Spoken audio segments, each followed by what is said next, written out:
Welcome to news watch. ముందుగా headlines చూద్దాం. రాష్ట్ర ప్రజల సంపూర్ణ ఆరోగ్యమే లక్ష్యంగా గజపతి నగరం ఏరియా ఆసుపత్రిలో స్క్రబ్ టైఫస్ కేసు నమోదు. ఓయూకు 1000 కోట్లు. బీఆర్ఎస్ పెద్దలకు వణుకు పుట్టిస్తున్న కవిత ప్లాన్స్.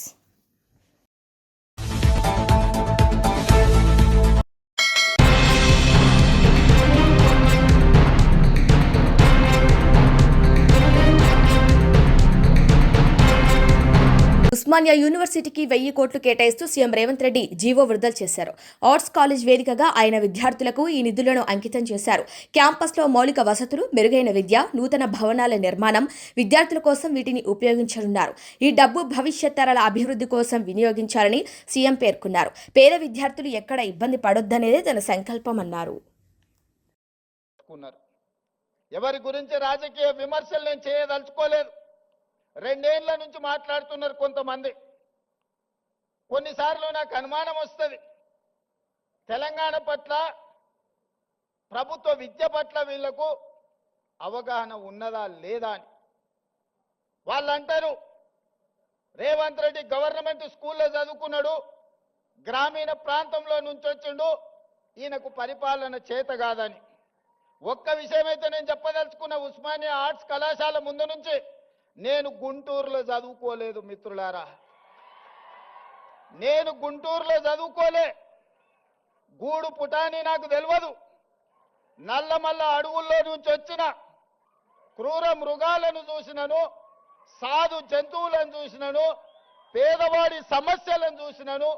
పుట్టినప్పటి నుంచి దళితులతోని, గిరిజనులతోని, బలహీన వర్గాలతోని, మైనారిటీలతోని కలిసిమెలిసి పెరిగిన వాళ్ళ సమస్యలు చూసిన. నాకు కొత్తగా అక్కర్లేదు. గుంటూరులో చదువుకున్న వాళ్ళకు పేదరికం చూడాలంటే మెర్సిడీస్ బెంజ్ కారుల్లో పోయి ఎక్స్కర్షన్ లాగా, ఓహో పేదరికం ఇట్లుంటుందా, మీ భూమి మీ మట్టి అట్లుంటుందా, మీకు చిరిగిపోయిన బట్టలు ఇట్లుంటాయా, మేము ఎప్పుడు చూడలేదని వాళ్ళకు పేదరికం ఇట్లుంటుందని ఒక ఎక్స్కర్షన్ లాగా ఉండొచ్చు.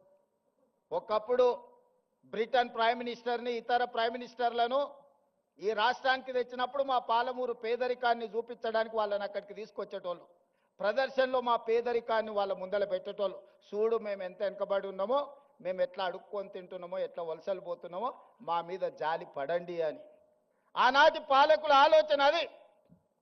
ఇతర దేశాలకు వెళ్ళి వచ్చినామని చెప్పుకునే వాళ్ళు మేము గుంటూరులో చదువుకున్నాం, మేము పూనాలో చదువుకున్నాం, మేము అమెరికాలో చదువుకున్నామని ఉపన్యాసాలు ఇవ్వడం ద్వారా సమాజానికి ఏం చెప్పదలుచుకున్నారో నాకు తెలియదు. కానీ నేను స్పష్టంగా గ్రామీణ ప్రాంతంలో వ్యవసాయ కుటుంబం నుంచి వచ్చిన నేను ప్రభుత్వ పాఠశాలలో నేను చదువుకున్నా, ప్రభుత్వ కళాశాలలో నేను చదువుకున్నా. నాకు భాష గొప్పగా రాకపోవచ్చు, కానీ ప్రజల యొక్క మనసును తెలుసుకునే విద్య నాకు వచ్చు. పేదవాడు ఏం అడుగుతాడు, ఏం ఆలోచన చేస్తాడు, పేదవాడు ప్రభుత్వం నుంచి ఏం ఆశిస్తాడు, ఒక చదువుకునే పిల్లవాడికి ఏమి కావాలి, ఆ పిల్లవాడు చదువుకుంటే ఈ సమాజానికి ఏ రకంగా ప్రయోజనం ఉంటుంది అనేది నాకు తెలుసు. అందుకే ఇవాళ ఎవరు వచ్చినా, ఎవరు ఎన్ని రకాల ప్రాధాన్యతలు ఇచ్చుకున్నా, మొట్టమొదటి ప్రధానమంత్రి పండిత్ జవహర్లాల్ నెహ్రూ గారు స్వతంత్రం వచ్చిన తర్వాత ప్రధానమంత్రిగా బాధ్యతలు చేపట్టేటప్పుడు మహాత్మా గాంధీ గారిని కలిసిండు. బాబూజీ, నేను ప్రధానమంత్రిగా బాధ్యత తీసుకుంటున్నా, మీరు నాకు ఇచ్చే సలహా ఏమిటి అని. మహాత్మా గాంధీ గారు ఒక మాట చెప్పారు, పరిపాలనలో నువ్వు తీసుకునే నిర్ణయం తీసుకునే ముందు నీ నిర్ణయం పేదవాళ్లకు, నిస్సహాయులకు ఏ విధంగా ఉపయోగపడుతుందో ఆలోచన చేసి నీ కళ్ళ ముందు ఆ పేదవాడిని, నిస్సహాయుని గుర్తు తెచ్చుకున్న తర్వాత నువ్వు నిర్ణయం చెయ్యి, తప్పకుండా పేదలకు, నిస్సహాయులకు అది ప్రయోజనం చేకూరుతుంది అని. ఆ స్ఫూర్తి ఈనాడు మేము తలుసుకున్న మా ప్రభుత్వం తీసుకునే ఏ నిర్ణయమైనా పేదవాడికి ఏ విధంగా ఉపయోగపడబోతుందో, నిస్సహాయులకు ఏ విధంగా సహాయాన్ని అందించబోతుందో, నిలబడడానికి శక్తి లేని వాళ్ళను నిటారుగా సొంత కాళ్ళ మీద నిలబెట్టడానికి అవసరమైన ప్రణాళికల్ని మా ప్రభుత్వం, నా సహచర మంత్రివర్గంలో అందరం కలిసి ఈనాడు నిర్ణయం తీసుకుంటున్నాం. అందులో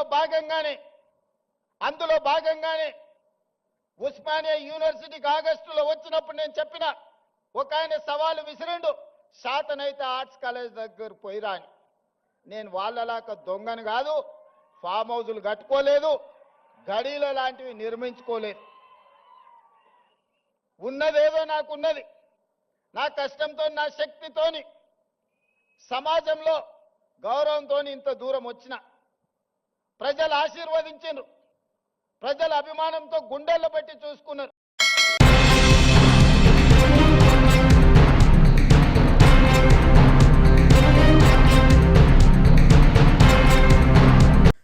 ప్రభుత్వం నిర్వహించాల్సిన మెడికల్ కళాశాలలను ప్రైవేటీకరణ వ్యక్తులకు అప్పగించేందుకు ప్రభుత్వం చేస్తున్న ప్రయత్నాలను నిరసిస్తూ వైఎస్సార్ కాంగ్రెస్ పార్టీ చేపట్టిన కోటి సంతకాల సేకరణకు ప్రజల నుంచి విశేష స్పందన లభించిందని అవనిగడ్డ మాజీ శాసనసభ్యులు సింహాద్రి రమేష్ బాబు అన్నారు. పేద ప్రజలకు మెరుగైన వైద్యాన్ని అందించేందుకు ప్రతి జిల్లాలో ఒక మెడికల్ కళాశాల ఉండాలని సదుద్దేశంతోనే మాజీ ముఖ్యమంత్రి వైఎస్ జగన్మోహన్ రెడ్డి మెడికల్ కళాశాలను ఏర్పాటు చేయగా కూటమి ప్రభుత్వం ఆ కళాశాలను ప్రైవేట్ వ్యక్తులకు అప్పగించేందుకు ప్రయత్నిస్తుందని అన్నారు. మెడికల్ కళాశాలలు ప్రైవేటీకరణకు వ్యతిరేకంగా నియోజకవర్గంలో ప్రతి గ్రామంలో విద్యార్థులు, తల్లిదండ్రులు సంతకాలు చేసి వారి వ్యతిరేకతను తెలియపరచాలన్నారు. రాష్ట్రంలో కోటి సంతకాలను సేకరించేందుకు కార్యక్రమాన్ని ప్రారంభించగా అవనిగడ్డ నియోజకవర్గం నుంచి 60,000 సంతకాలు చేసిన ప్రతులను మచిలీపట్నం జిల్లా పార్టీ కార్యాలయానికి తరలిస్తున్నామన్నారు. సంతకాలు చేసిన ప్రతులను వైఎస్సార్ కాంగ్రెస్ పార్టీ శ్రేణులు అవనిగడ్డ పార్టీ కార్యాలయం నుంచి బైక్ ర్యాలీ నిర్వహించి అవనిగడ్డ వైఎస్సార్ కాంగ్రెస్ పార్టీ నియోజకవర్గ పరిశీలనకు మాధు శివరామకృష్ణ సమక్షంలో మాజీ శాసనసభ్యులు సింహాద్రి రమేష్ బాబు మచిలీపట్నం తరలించారు.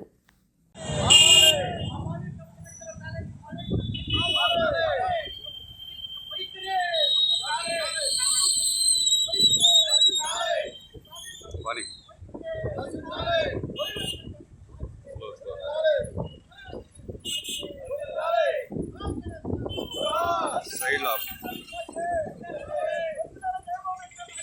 Right side up. Right side up. Right side up. Right low. Abe.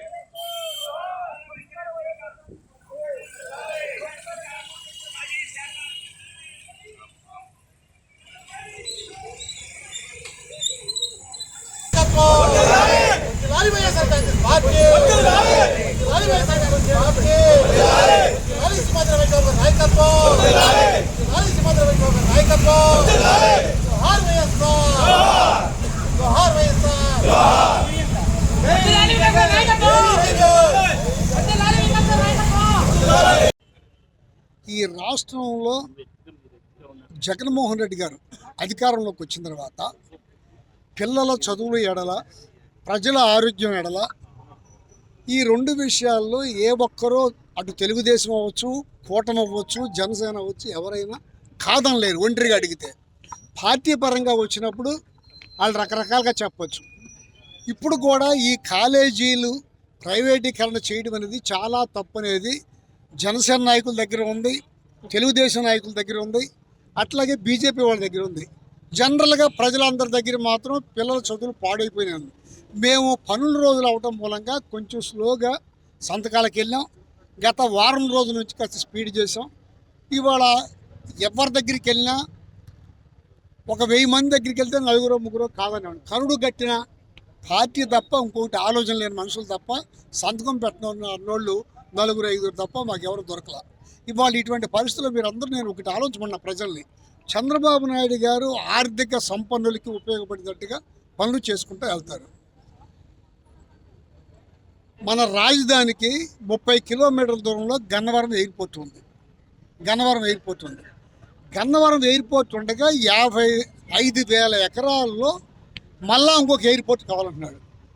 ఆళ్ళ పార్టీ నుంచే ఏబి వెంకటేశ్వరరావు గారు ఆళ్ళ పార్టీలో పనిచేసి మంత్రిగా ఉన్న వడ్డే శోభనాథ్ గారు ఇటువంటి ముఖ్యులు ఆలోచన పరులు ఎవరైతే ఆలోచన పరులు ఉన్నారో వాళ్ళందరూ వ్యతిరేకిస్తున్నారు. కారణం ఏంటంటే తెలుగుదేశం పార్టీ బతికుండాలనుకుంటున్నారు, జనం రైతాంగం ఇబ్బంది పడకూడదు అనుకుంటున్నారు. పోయినసారి రాజధాని డెవలప్మెంట్ కోసం ఇచ్చిన రైతులు చాలా ఇబ్బంది పడ్డారు. మళ్ళా 30,000 40,000 ఇచ్చి మీరు నాశనం అవుతురా బాబు అని చెప్పి వడ్డేశ్వర దండం పెడుతున్నాడు. వాటికంటే పెద్ద నష్టం చేసే పని ఇవాళ ఈ మెడికల్ కాలేజీల పని.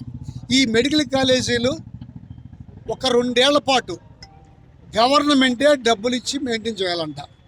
ఒక్కొక్క సంవత్సరానికి ఒక కాలేజీకి 500 కోట్ల రూపాయలు అవుతుంది. ఈ డబ్బులు పేషెంట్ల దగ్గర సీట్లు అమ్ముకునేదేమో ప్రైవేట్ మేనేజ్మెంట్ ఎవరైతే తీసుకున్నారో వాళ్ళకి లబ్ధి చేకూర్చడానికి తప్ప పేద ప్రజలకు ఉపయోగపడే పని కానే కాదు. ఇది పేద ప్రజలకు ఉపయోగపడే పని జగన్మోహన్ రెడ్డి గారు చేశారు. 50 మెడికల్ కాలేజీలు ప్రైవేట్ మెడికల్ కాలేజీలు పెట్టుకోమనండి, కాదంటలా. ఈ 17 మెడికల్ కాలేజీలని గవర్నమెంటే నడపాలా, ప్రజలకు సేవ చేయాలా, పేద ప్రజలకు సీట్లు వచ్చేటట్టుగా చూడాలా. దీంట్లో ఈ కోటి సంతకాల కార్యక్రమంలో అన్ని నియోజకవర్గాలు కలిపి 1 కోటి పైనే సంతకాలు అయి ఉంటాయి. ఎందుకంటే అందరూ పాజిటివ్గా ఉంటారు, సంతకాలు పెడుతున్నారు. ఈ కార్యక్రమంలో మా మండల ప్రెసిడెంట్లు, కేడరు, ఎన్ని ఒత్తిళ్ళు ఉండా, కోతలుండా, కట్యాతలుండా, వర్షాలు పడుతున్నా అందరూ పాల్గొని దీన్ని అంతా పూర్తి చేశారు. వీళ్ళందరికీ పేరు పేరున ప్రతి ఒక్కరికి ధన్యవాదాలు చెప్తూ, ఇప్పుడు కన్నా ఇది గవర్నర్ గారికి సమర్పించిన గవర్నర్ గారు ఆయన కలెక్ట్ చేసుకుని ఈ మెడికల్ కాలేజీలని ప్రైవేటు పరం చేయకుండా ఆపమని ఈ ప్రజల కోరిక, ఇది ప్రజల కోరికగా స్వీకరించాలని చెప్పి కోరుకుంటున్నాం. ఇందులో మీకు ఫిగర్ చెప్పడం అంటే నేను ఒక 60,000 పేపర్లు ప్రింట్ చేయించాను. దాంట్లో నాకు ఇవాళ 53,000 52,000 వచ్చుంటాయి. ఇంకొక 5-6 పేపర్ రావాలా. 14వ తారీఖు దాకా టైం ఉంది కనుక ఈరోజు నేను బందర పంపించేస్తున్నాను. వాటిని కూడా కలెక్ట్ చేసి పంపిస్తా. సుమారుగా 60,000 ఒకటో రెండు తక్కువ 60,000 అవుతుంది.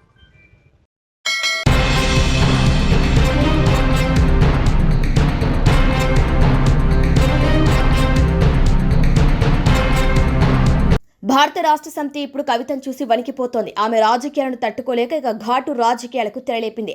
కవిత కేసీఆర్ కుమార్తె అని తెలుసు, అయినా ఆమెను మాధవరం కృష్ణారావు కుక్కతో పోల్చారు. ఇది చిన్న విషయం కాదు. ఆయన చాలా ఘాటుగా మాట్లాడే మనిషి కాదు, మాట్లాడించారని అనుకోవచ్చు. మాధవరం కృష్ణారావు కూడా అదే సామాజిక వర్గానికి చెందినవారు. ఎక్కడా తేడా రాకుండా ప్రణాళికాబద్ధంగా దాడి చేయించారు. అందులోనే బీఆర్ఎస్ భయం ఏమిటో కూడా బయట పెట్టుకున్నారు. హరీష్ ను బయటికి పంపడమే కవిత మొదటి లక్ష్యం. కవిత రాజకీయాల్లో భారత రాష్ట్ర సమితికి మొదటి ఛాలెంజ్ గా మారిన అంశం హరీష్ రావు. కవిత మొదటిగా హరీష్ రావును బయటకు పంపాలని ప్రణాళికలు వేసుకున్నారని బీఆర్ఎస్ నేతలు గట్టిగా నమ్ముతున్నారు. మాధవరం కృష్ణారావు కూడా అదే చెప్పారు. ఆమె ఇటీవలి కాలంలో స్పెసిఫిక్ గా హరీష్ రావును టార్గెట్ చేస్తున్నారు. తీవ్రమైన ఆరోపణలతో విరుచుకుపడుతున్నారు. ఆమె మాటల్లో హరీష్ రావుపై కేసీఆర్ లో అపనమ్మకం పెంచడమేనన్న అభిప్రాయం బలంగానే వినిపిస్తోంది. హరీష్ రావు వల్ల కేటీఆర్ కు ముప్పు ఉంటుందని ఆమె హెచ్చరిస్తున్నారు. కవిత తన దీర్ఘకాలిక రాజకీయ వ్యూహంలో భాగంగా ముందుకు బీఆర్ఎస్ పార్టీ నుంచి కవితను బయటకు పంపాలని అనుకుంటున్నారని నిర్ణయానికి వచ్చారు. అందుకే హరీష్ రావును అందరూ ఏకపక్షంగా సమర్థించే ప్రయత్నం చేస్తున్నారు.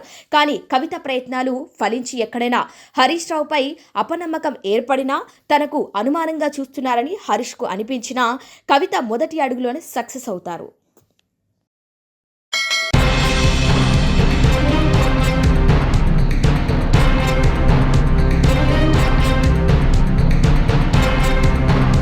విజయనగరం జిల్లా గజపతి నగరం ఏరియా ఆసుపత్రిలో స్క్రబ్ టైఫస్ కేసు ఒకటి నమోదైంది. బొంటపల్లి మండలం మరువాడ గ్రామానికి చెందిన నీలం కాన్విప్రియ 4 సంవత్సరాల ఈ పాపకి గత 3 రోజులుగా జ్వరం రావడంతో కుటుంబ సభ్యులు ఆమెను ఏరియా ఆసుపత్రికి తీసుకొచ్చారు. చిన్నారికి నిరంతర జ్వరం, బలహీనత లక్షణాలు కనిపించడంతో వైద్య బృందం స్క్రబ్ టైఫస్ పరీక్షలు నిర్వహించింది. జిల్లా కేంద్రానికి పంపిన నమూనాలు కూడా పరిశీలించగా టెస్ట్ రిపోర్టులలో పాజిటివ్గా నిర్ధారణ అయినట్టు వైద్యులు తెలిపారు. ప్రస్తుతం చిన్నారి చికిత్స వైద్యుల పర్యవేక్షణలో కొనసాగుతుంది.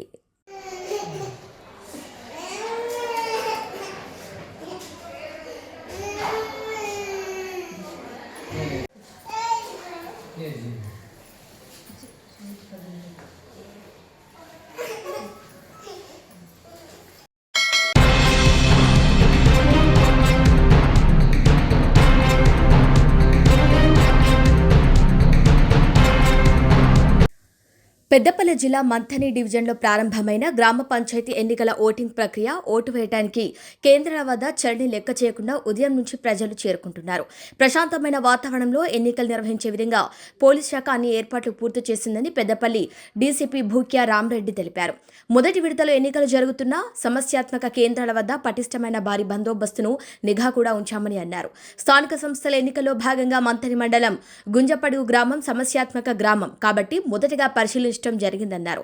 ప్రజలందరూ స్వేచ్ఛాయుత వాతావరణంలో తమ ఓటు హక్కును వినియోగించుకోవాలని కోరారు.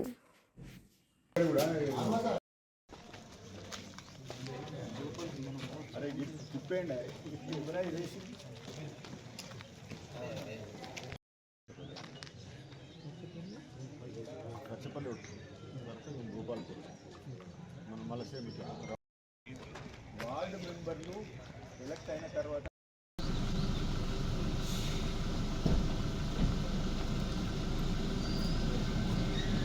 వస్తాడేమో రాకపోయేంత వరకు అదే సార్ ఇప్పుడు మనం 7 అయితే స్టార్ట్ అయితేనే ఉంటుంది రెడీగా కూర్చో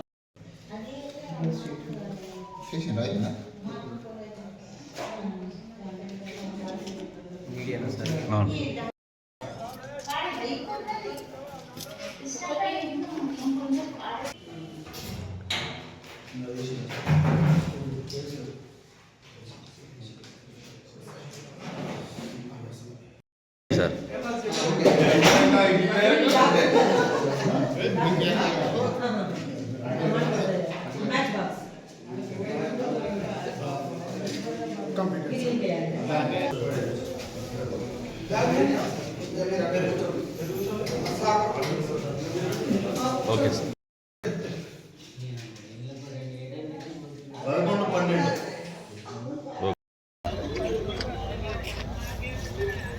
బాబు బండి బయట పెట్టాలి. ఎన్నికలు పటిష్ట బందోబస్తులో భాగంగా గుంజపడుగు మంత్రి మండలం రావడం జరిగింది. ఆల్ మా మొబైల్ పార్టీస్ కానీ స్ట్రైకింగ్ ఫోర్స్ కానీ అంతా ఎన్నికలు నిర్వహించుటకు సంసిద్ధంగా ఉంది. మేము ఆల్ పోలింగ్ స్టేషన్స్ కూడా విజిట్ చేయడం జరిగింది. పోలింగ్ స్టాఫ్ కూడా అంతా రెడీగా ప్రిపేర్ అవుతున్నారు. ఏదేమైనా మేము ప్రశాంత వాతావరణంలో ఎన్నికలు జరిపించడానికి రెడీగా ఉన్నాం. ఇది సమస్యాత్మకమైనటువంటి గ్రామం. ఈ గ్రామం పైన మేము ప్రత్యేక నిఘా ఉంచడం జరిగింది. ఇక్కడ బందోబస్తు కూడా పకడ్బందీగా నిర్వహించడం జరుగుతుంది. ఎలాంటి ఇష్యూనైనా మేము ట్యాకిల్ చేయడానికి ఇక్కడ సిద్ధంగా ఉన్నాం. అందుకే ఫస్ట్ అవర్లో ఇక్కడ విజిట్ చేయడం జరిగింది.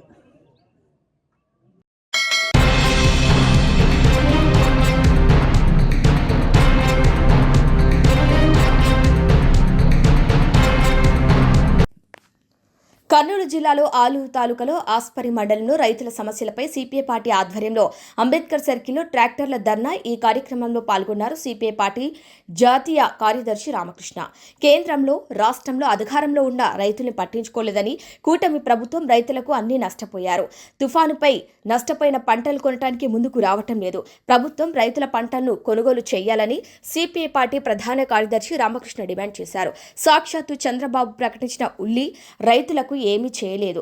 78 ఏళ్లు స్వాతంత్రం వచ్చినా కూడా ఆలూరు తాలూకాలో తాగునీరు సమస్యగానే ఉంది. ఈ కార్యక్రమంలో లక్కీ, లిలిన్ బాబు, గిడ్డయ్య తదితరులు పాల్గొన్నారు. కేంద్ర రాష్ట్రంలో అధికారంలో ఉన్న ప్రభుత్వాలు ఏమాత్రం కూడా రైతు గురించి పట్టించుకోవడం లేదు. రైతు అన్ని రకాలుగా ఇవాళ ఇబ్బందులు పడుతూ ఉన్నారు.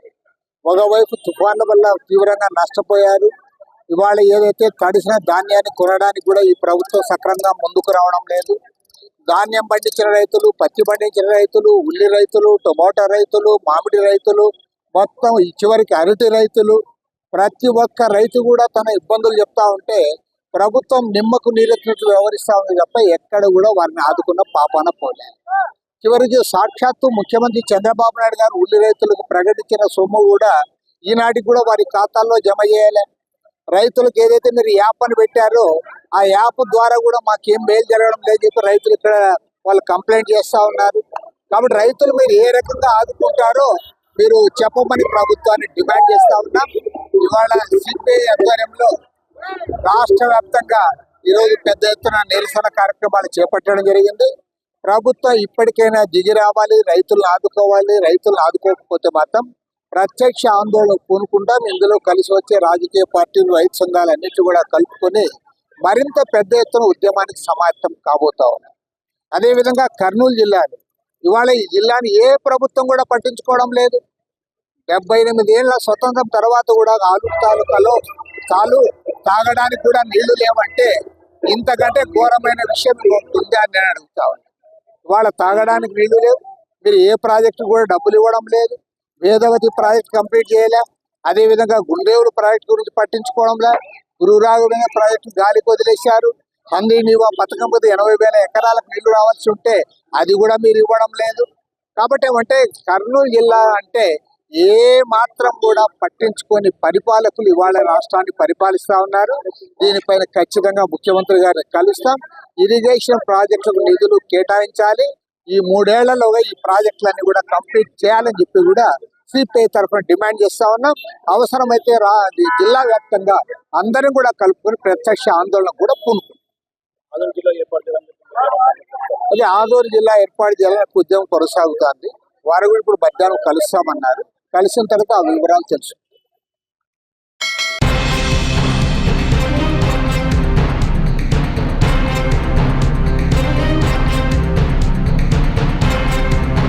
బులెటిన్ ముగించే ముందు హెడ్లైన్స్ మరొకసారి.